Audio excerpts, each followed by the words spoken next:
తాకట్టులో ఉన్న బంగారానికి తక్షణ విముక్తి. ఈ రోజు మార్కెట్ రేట్ క్యాష్ మీ చేతిలో. శివ గోల్డ్ కంపెనీ, మీ నమ్మకానికి మా హామీ. Hi, welcome to iDream. Ramayanam భారతీయుల ఇతిహాసం. ఎన్నిసార్లు చూసినా ఎన్నిసార్లు విన్నా తనివి తీరని ఒక అద్భుత కావ్యం. అయితే ఇప్పుడు ఇండియన్ సినిమా మొత్తం కూడా ఈ రామాయణం చుట్టూ తిరుగుతుంది. ఇండియాస్ బిగ్గెస్ట్ ప్రాజెక్ట్స్ అని చెప్పే రామాయణ కానీ ఇటు వారణాసి కానీ ఈ రెండు సినిమాలు కూడా రామాయణం బ్యాక్డ్రాప్లోనే తెరకెక్కుతున్నాయి. ఒక్కసారిగా ఇప్పుడు ఇండియన్ సినిమా అంతా రామాయణం చుట్టూ ఎందుకు తిరుగుతుంది? సో ఈ సినిమాల బడ్జెట్ చూసుకున్నా సరే 4,000 కోట్ల రూపాయల బడ్జెట్, రామాయణ బడ్జెట్. సో ఇప్పటిదాకా ఎవరు ఊహించడానికి కూడా సాహసించినటువంటి నెంబర్స్ అవి. ఎందుకు రామాయణం మీదే ఇంత ఫోకస్ చేస్తున్నారు? సో ఈ రెండు సినిమాలు ఎలా ఉండబోతున్నాయి, ఈ రెండు సినిమాల నెంబర్స్ ఏ రేంజ్లో ఉండబోతున్నాయి, ఇలాంటివన్నీ మనకి తెలియజేయడానికి దర్శక నిర్మాత భరద్వాజ్ గారు మనతో పాటు స్టూడియోలో ఉన్నారు. తమ్మిరెడ్డి భరద్వాజ్ గారు, వారిని అడిగి ఈ విశేషాలు తెలుసుకుందాం. హాయ్ సార్, నమస్తే సార్. యాక్చువల్గా ఇప్పుడు బాలీవుడ్లో చూసుకున్న రామాయణ కానీ ఇక్కడ మన సైడ్ చూసుకున్న వారణాసి కానీ రెండు సినిమాలు రామాయణం బ్యాక్డ్రాప్లోనే తెరకెక్కబోతున్నాయి. రెండు India's biggest projects. So Ramayanam మీద సడన్గా ఎందుకు ఇంత ఫోకస్ చేస్తుంది సినిమా ఇండస్ట్రీ? సడన్గా ఏముంది, అసలు రామాయణం లేకుండా సినిమాలు జరగవు.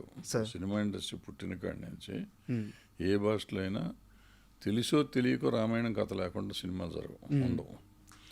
ఇక్కడ ఏంటంటే ఇప్పుడు ఈ మధ్యకాలం, అంతకుముందు 2 years బ్యాక్ అనుకుంటా ప్రభాస్ గారిని పెట్టి అవును ఆది పురుష్ అని ఒక సినిమా తీశారు. రామాయణం అంతా ఆల్మోస్ట్ కదా రామాయణమే తీశారు వాళ్ళు. ఆల్మోస్ట్ మళ్ళీ కాదన్నారు కదా, రామాయణం కాదన్నారు. ముందు రామాయణం అన్నారు, తర్వాత కాదన్నారు. సో అందుకని ఆల్మోస్ట్ అన్నా. సో ఇప్పుడు మళ్ళీ దీన్ని చేస్తున్నారు ఆయన, అక్కడ నితీష్ తివారీ గారు చేస్తున్నారు. సో నితీష్ తివారీ చరిత్ర చూస్తే ఆయన ప్రీవియస్ దంగల్ చేసిన అద్భుతంగా చేశారు. కాబట్టి ఇది కూడా ఇంకా డీటెయిల్డ్గా ఏదో కొత్తగా చేస్తారు. అంటే రామాయణం కొత్తగా చేయటం ఏం లేదు. రామాయణం కానీ భారతంలో కానీ మనకి సినిమా 3 గంటలు 2 గంటల సినిమా, అది తీస్తే ఒక్కొక్క సినిమా తీస్తే ఒక వారం రోజులు కంటిన్యూస్గా చూసినా సరిపోదు. యాక్చువల్గా వెబ్ సిరీస్ లాగా చేయొచ్చు. 1 hour ఎపిసోడ్లు చేస్తే 15 గంటలు 16 గంటల ఎపిసోడ్లు వచ్చే అంత స్టోరీస్ ఉంటాయి. ఎందుకంటే కరెక్ట్గా తీస్తే చిన్న చిన్న సబ్ స్టోరీస్ ఉంటాయి. ప్రతి కథలోనూ ఇంకో ఉపకథ ఉంటుంది. ఉపకథలు కథలు కలిపితే అది ఒక సినిమాగా చేయటం చాలా కష్టం, చాలదు సినిమాకి. అందుకని మీకు ఎన్ని రామాయణాలు వచ్చినా ఉంటుంది. తమిళ్లో ఒక సినిమా వచ్చింది రామాయణం, సంపూర్ణ రామాయణం అని. ఎన్టీ రామారావు గారు, శివాజీ గణేశన్ గారు భరతుడు వేస్తాడు. ఓకే, అందులో భరతుడి క్యారెక్టరు అద్భుతంగా హైలైట్ చేస్తారు. 2 సీన్లే ఉంటాయి దాంట్లో, అంటే ఎక్కువ ఉంటాడు సినిమా అంతా, బట్ 2 సీన్లు ఆయన మొత్తం హైలైట్ చేసేస్తారు. ఓకే, వాళ్ళ అమ్మని చేయటం, అదంతా అన్నని ప్రేమించడం ఆ సీన్లో. సో అట్లా ఒక్కొక్క ఎపిసోడ్ తీసుకుంటే నీకు సినిమా అయిపోతుంది. మిగతా రామాయణంతో ఒకటే, అడవికి వెళ్ళాడు అన్నగారు, భరతుడు లేడు, భరతుడు వచ్చాడు, అది ఒక రామాయణం అన్నారు. బట్ భరతుడి క్యారెక్టరైజేషన్ మీద ఒక బ్యాక్ స్టోరీ ఉంటుంది కాబట్టి అది చూపిస్తే దాని మీద నీకు సినిమా వెళ్ళిపోయింది. ఇది ఉంటుంది, అడవికి వెళ్ళారు, ఆయన వచ్చాడు, ఆయన వచ్చిన మొత్తం భరతుడి మీద కథ వెళ్తుంది, రామాయణం మళ్ళీ ఫినిష్ అయిపోతుంది. ఎందుకంటే బేసిక్గా తమిళ సినిమా కాబట్టి, తమిళ్లో ఎన్టీ రామారావు గారు రాముడుగా ఉండాలి కాబట్టి, రామారావు గారు రాముడు, సీత పద్మిని, ఈయన భరతుడు. సో అలా చేసుకొచ్చారు వీళ్ళు.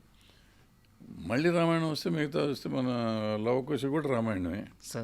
రామాయణంలో వస్తే వాళ్ళు లవకుశల కథ తీసుకొని ఆయన బయటికి వెళ్ళింది అవన్నీ తీసి ఆ చిన్న బిట్టు తీసి.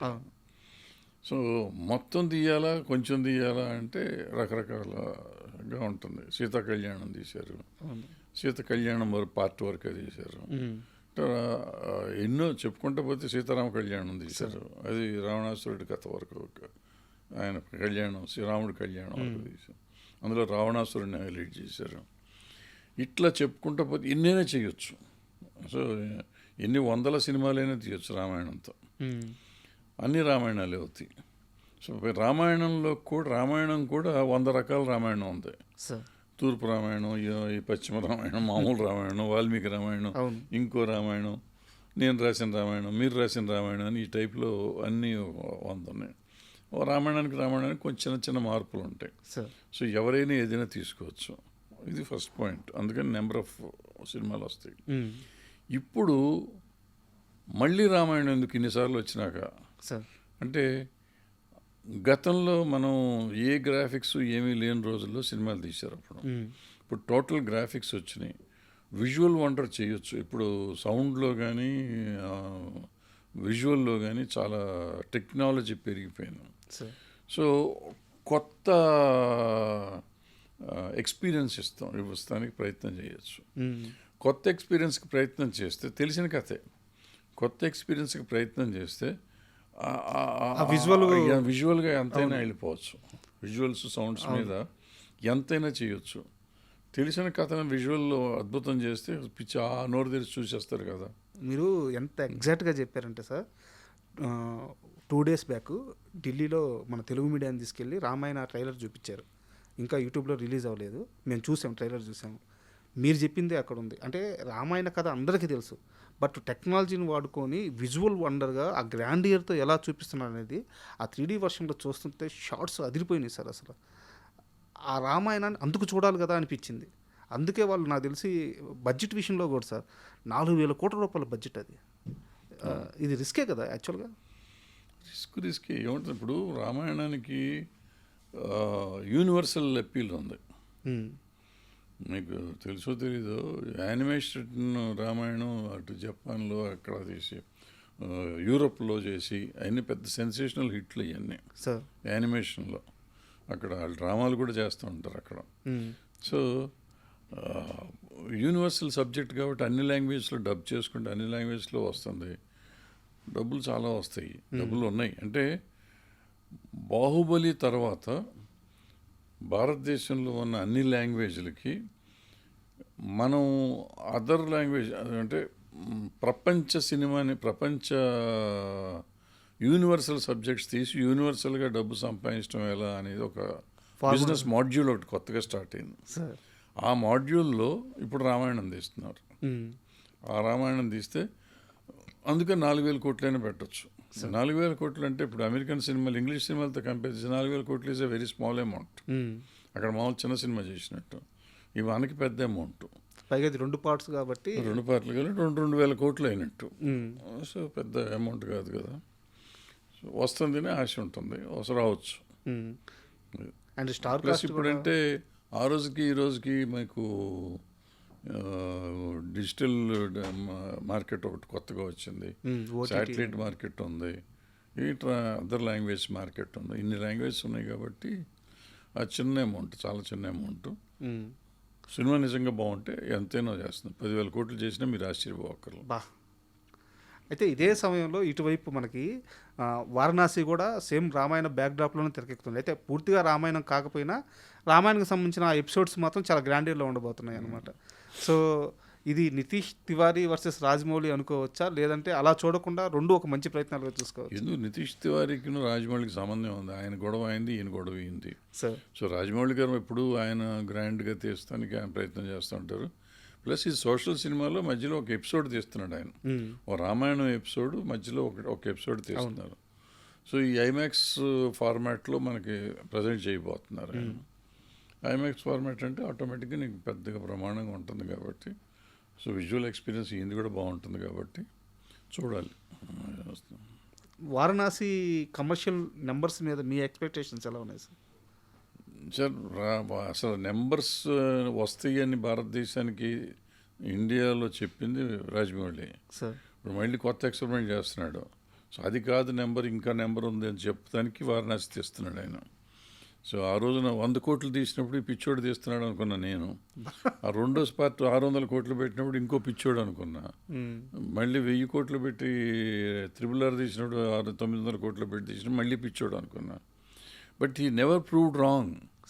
ఆయన ఎప్పుడు ఆయనే కరెక్ట్, మనమే తప్పు. అంటే మనకి ఇంత డబ్బులే ఎక్కడి నుంచి వస్తాయి అనుకుంటే వస్తాయి, మీరు నమ్మండి, సినిమాని నమ్మండి, మనం తీసే విధానాన్ని నమ్మండి అని ఆయన చెప్పాడు. చెప్పి ఆయన ప్రూవ్ చేసుకున్నాడు. సో ఇప్పుడు రాజమౌళి శీలాన్ని శంకించాల్సిన సమయం కాదు, అవసరం లేదు. మనం ఆ శీలాన్ని శంకిస్తంలో చాలా చిన్నవాళ్ళం అయిపోతాం. సో ఆయన ఈసారి 10,000 కోట్లకి వేసాడేమో టార్గెట్, మనకి తెలియదు కదా. 10,000 కోట్లు ఇప్పుడు అందరికి 10,000 కోట్లు చేయాలి. నా ఉద్దేశంలో నేను మీకు తెలిస్తే కల్కి అప్పుడు నేను ఎక్స్పెక్ట్ చేసి 5,000 కోట్లన్నా చేస్తుంది, 5,000 నుంచి 10,000కి వెళ్ళాలి. అంటే మనం టాప్ 10 వరల్డ్ సినిమాలో టాప్ 10లోకి రావాలని. ఈ 1000 కోట్లు 2000 కోట్లు ఎక్కడో ఉంటాయి ఇవన్నీ వాళ్ళ డాలర్స్ లెక్కలో కన్వర్ట్ చేస్తాం. సో 10,000 కోట్లు చేస్తే వాళ్ళతో పాటు మనం వెళ్తాం, 1, 2లోకి వెళ్ళిపోతాం. వెళ్ళగలిగే శక్తి ఉంది అనేది రాజమౌళి గారు చూపించాడు. సో ఆ శక్తికి సరిపడా పుష్ చేయాలి. సో రాజమౌళి గారు ఆయన శక్తి ఆయన చేస్తున్నాడు, ఇప్పుడు నితీష్ ఆయన కూడా చేస్తున్నారు. ఇంకెంతమంది చేస్తారో చూద్దాం. అయితే ఇక్కడ నా దగ్గర 2 చిన్న రాజమౌళి గారి ప్లానింగ్కి సంబంధించిన ఒక 2 చిన్న టాపిక్స్ ఉన్నాయి సార్, వాటి గురించి మాట్లాడుకుందాం. RRR సినిమా రిలీజ్ అయిపోయిన తర్వాత మనకి అకాడమిక్ అవార్డు వచ్చే ఈ ప్రాసెస్లో ఆయన ఆ RRR సినిమాని ఇంటర్నేషనల్ లెవెల్కి తీసుకెళ్ళిన విధానం, ఆ మార్కెటింగ్ కానీ ఆ స్ట్రాటజీ కానీ నాకు ఓన్లీ RRR వరకే పరిమితం అవుతుంది అనిపించట్లేదు సార్. అది ఈ వారణాసి కోసం ఆయన దాన్ని ఒక స్టెప్గా వాడుకున్నట్టు అనిపించింది. అవును, కరెక్ట్. అది జేమ్స్ కెమెరాన్ కానీ కలవడం కానీ అలాంటి వాళ్ళ చేత ప్రమోట్ చేయించడం కానీ, అవును. మీరు చెప్పి నిజంగా నాకు కూడా ఈ విషయంలో ఆశ్చర్యం ఉండట్లేదు సార్. మీరు చెప్పినట్టు 10,000 కోట్లు అంటే ఆయన విజన్ ఆ రేంజ్లోనే ఉంది. అవును, ఆయన విజను RRRకి ఆయన ట్రై చేసిన విధానం, ఆయన ప్రమోట్ చేసిన విధానం, అక్కడ సార్ ఆస్కార్ టైంలో ప్రజెంట్ చేసిన విధానం, ఆయన ఈ వారణాసికి బేస్ చేశాడు. అక్కడ ఆస్కార్ అవార్డు వస్తుందో రాదో దేవుడికి, కానీ టోటల్గా హాలీవుడ్లో మనకు ఒక బేస్ తయారు చేశాడు సార్. చేసి వాళ్ళు మాట్లాడుకునేటట్టు చేశాడు, మన గురించి మాట్లాడేటట్టు చేశాడు.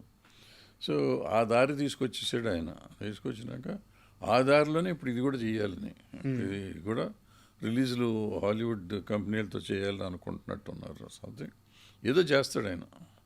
సో ఆయనకంటే మార్కెటింగ్లో కొట్టేవాడు ప్రపంచంలోనే ఎవడు లేడు. అండ్ సెకండ్ థింగ్ సార్, ఇది పూర్తిగా ఒక తెలుగువాడి స్వార్థంతోనే మాట్లాడుతున్నాను, తెలుగువాడన్న స్వార్థంతోనే మాట్లాడుతున్నాను. రాజమౌళి గారు మీరే చెప్పారు ఆయన మించిన వాళ్ళు లేరని చెప్పేసి. బట్ ఆయన ఎంత ఎదిగినా సరే మళ్ళీ నెక్స్ట్ సినిమాకి ఇంకో తెలుగు హీరోనే పట్టుకొని పోతున్నాడు. ఇప్పుడు బాహుబలి తర్వాత ఆయన తలుచుకుంటే ఆ రోజు అమీర్ ఖాను, సల్మాన్ ఖాను, షారూక్ ఖాను ఎవరైనా డేట్స్ ఇస్తారు. మళ్ళీ వచ్చి జూనియర్ ఎన్టీఆర్ గారు రామ్ చరణ్ గారితోనే సినిమా చేశారు. RRR ఇంటర్నేషనల్ లెవెల్లో అంత ఇదైన తర్వాత మళ్ళీ వచ్చి మహేష్ బాబు గారితో సినిమా. ఒక్కో హీరోని ఆయన వేరే రేంజ్కి తీసుకెళ్తున్నారు. ఈ ప్లానింగ్ అంతా మహాభారతం కోసమేనా? అదేం కాదు, మహాభారతం చేస్తాడు నాకు తెలియదు. కానీ ఇప్పుడు షారుఖ్ ఖాన్లు, బోరుఖ్ ఖాన్లు వీళ్ళు 100 కోట్లు చేయలే. మన ప్రభాస్ అయితే వెళ్ళాడు 200 కోట్లు 100 కోట్లు అన్నీ మనమే చూస్తున్నాం ఇప్పుడు అమౌంట్లు. సార్ వాళ్ళు హిందీ వాళ్ళు మనకంటే ఇప్పుడు తక్కువైపోయారు. ఇప్పుడు షారుఖ్ ఖాన్ దగ్గరికి వెళ్ళాలి, అమీర్ ఖాన్ దగ్గరికి వెళ్ళాల్సిన అవసరం లేదు. కానీ అంత అమౌంట్లు మన దగ్గర తీసుకుంటున్నారు కాబట్టి ఆల్రెడీ ఆఫ్టర్ ఏదైనా బాహుబలి ముందు బాహుబలి తర్వాత చాలా తేడా వచ్చింది. బాహుబలి ముందు హిందీ ఇండస్ట్రీ మనకంటే 10 ఇంతలు తేడా ఉండేది.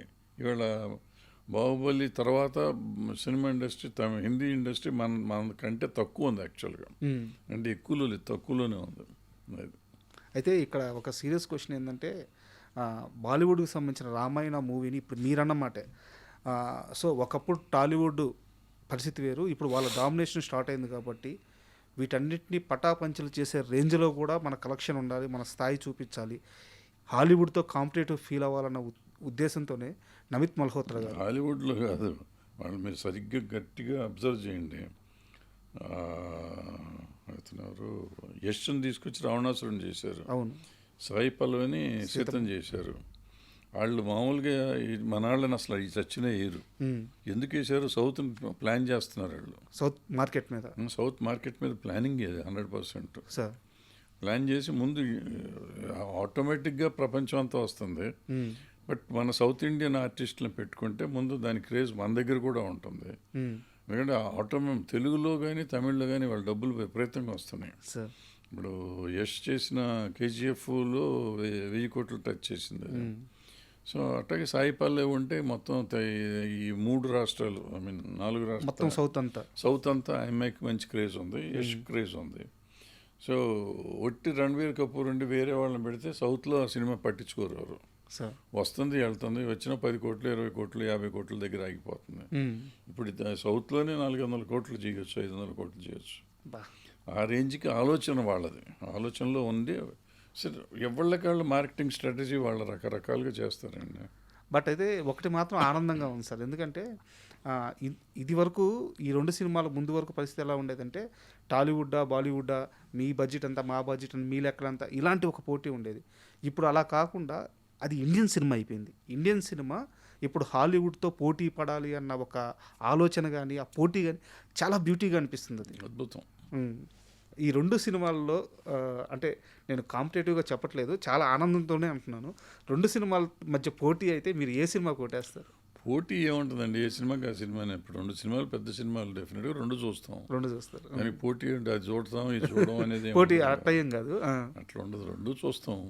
అలా ఉంటుంది. సో వెయిట్ చేస్తున్నాను సార్. ఎందుకంటే ఒక సినిమా లవర్గా నాకు తెలిసి సినిమాతో మీరు పుట్టినప్పటి నుంచి సినిమాతోనే ప్రయాణం చేస్తున్నారు కాబట్టి ఈ విషయంలో మాత్రం అందరం హ్యాపీగా ఉన్నాం. మీ సంతోషం కూడా అర్థమవుతుంది. సో నిజంగానే ఇండియన్ సినిమా హాలీవుడ్తో పోటీ పడే ఒక టైం వచ్చింది. ఆ టైం పీరియడ్ నడుస్తుందని నమ్ముతున్నాను. రామాయణ 100% కానీ వారణాసి కానీ బిగ్గెస్ట్ నెంబర్స్ అచీవ్ చేయాలని కోరుకున్నాను. Thank you very much.